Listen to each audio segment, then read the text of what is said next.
இந்த காணொளியின் வழியாக உங்களோடு பேசுவதில் நான் மிகவும் மகிழ்ச்சி அடைகிறேன். ஆம் பிரியமானவர்களே, வேதம் நமக்கு கற்றுக் கொடுக்கிறது.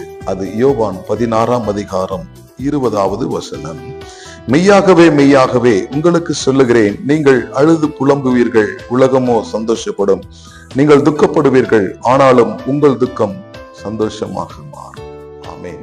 ஒரு ஸ்திரீயானவள் கர்ப்பம் தரிக்கிற பொழுது அவள் துக்கப்படுகிறாள். அந்த வழிக்காக அவள் வேதனைப்படுகிறாள். பின்பு கர்ப்பமானது பிள்ளையாக பிறந்தவுடனே அவள் எல்லா கவலைகளை மறந்து சந்தோஷப்படுகிறாள். அதுபோல இன்றைக்கு நீங்கள் துக்கப்பட்டு கொண்டிருக்கலாம். நீங்கள் என்னை காணும் பொழுது சந்தோஷம் அடைவீர்கள் என்று ஆண்டவராக இயேசு கிறிஸ்து சொல்லுகிறார். துக்க நாட்களில் இயேசு கிறிஸ்து வெளிப்படும் பொழுது அது உங்களுக்கு சந்தோஷத்தை கொடுக்கும், சமாதானத்தை கொடுக்கும். உங்கள் துக்கம் சந்தோஷமாய் மாறும். இயேசுவின் நாமத்தில் ஆமென்.